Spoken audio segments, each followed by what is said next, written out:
vai chu mai do bok chewa tu kon koi mo ni kan chete anan chu ta India te hi yu bui nai dan kai phoi tu koi mo ta ding ni chu wang chuan kan pun chewa French Revolution a po khan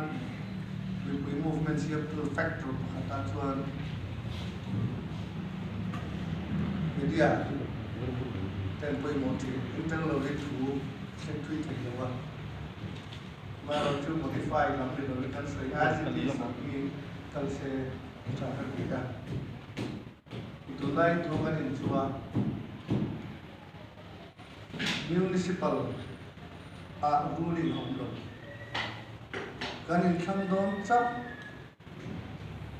municipal sarkar state sarkar ai lo thiang lo ruling ala home lo kan in thang don chap tuna hian municipal hi thor purbi ya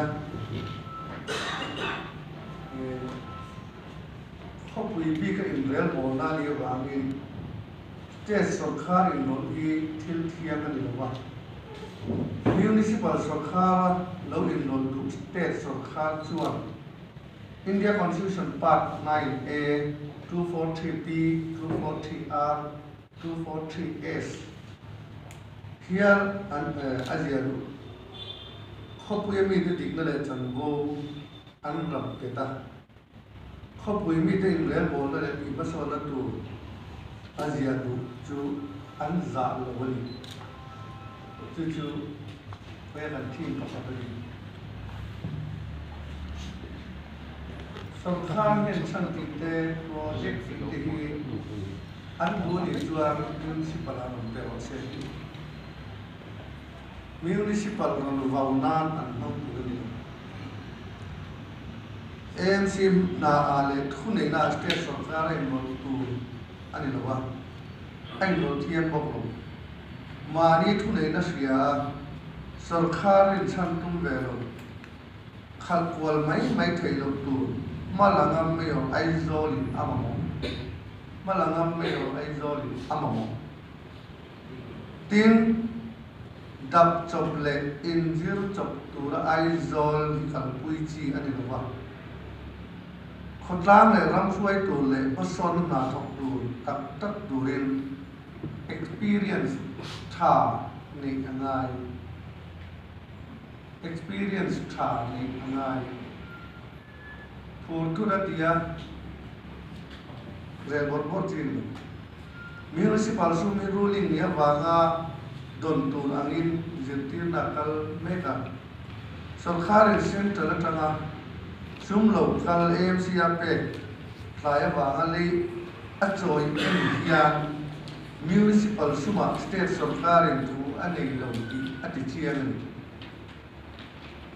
ape play thina wanga achoi kha emisela khuwa nei lo ti alam central sum local na state sarkar lo telwe na ber chu tui pai patu ya luang khualam sawin sarkar aron luang lu ta aron luang chuak le nga ani po pen po an thei lo mai ni lo lin ahunan pe lo chuan le choi thri ni an noi kan ta la nang hian sarkar le lo choi to ani ni alan na chu sang ni som panga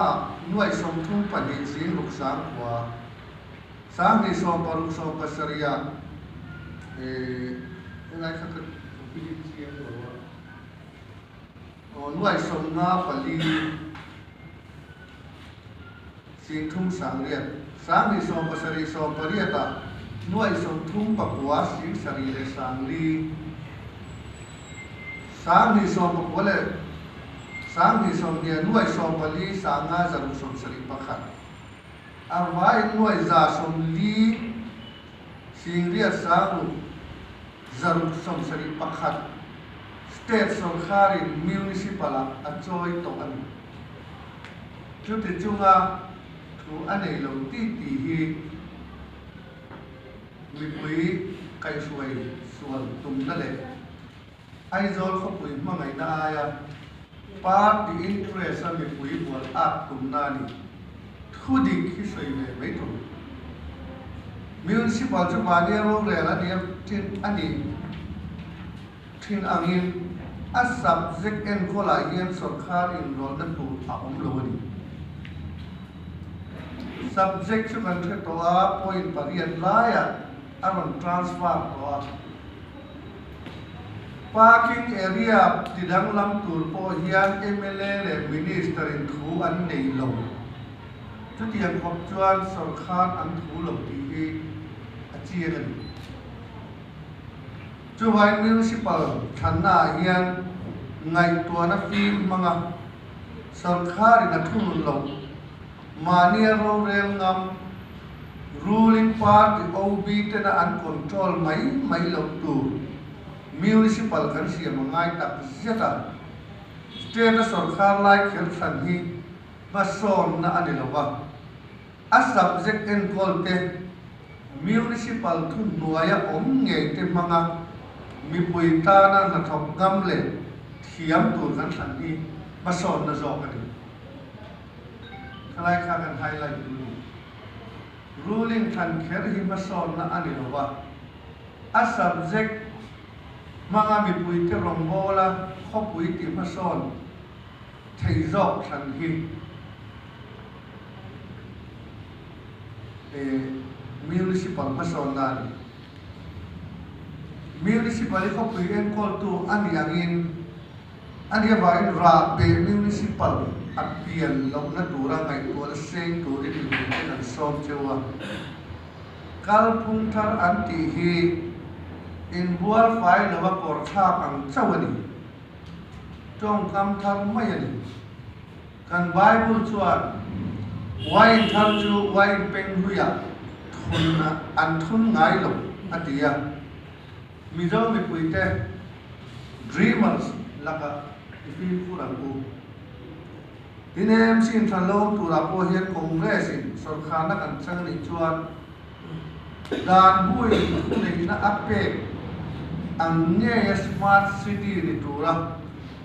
aizol mel ithara traffic jam ti zia oma ti thola kawan parking le rotary parking te tamzok siama khopui ti moi lo tu cables le thian fire hoarding mu mal lo te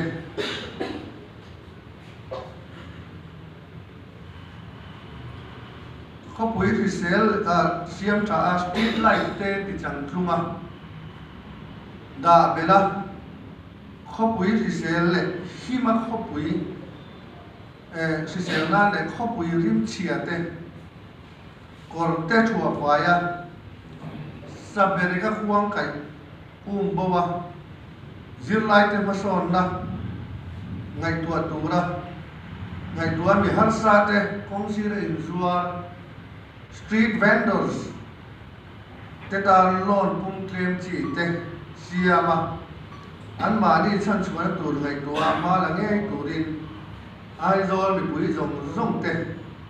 what did the Congress candidate te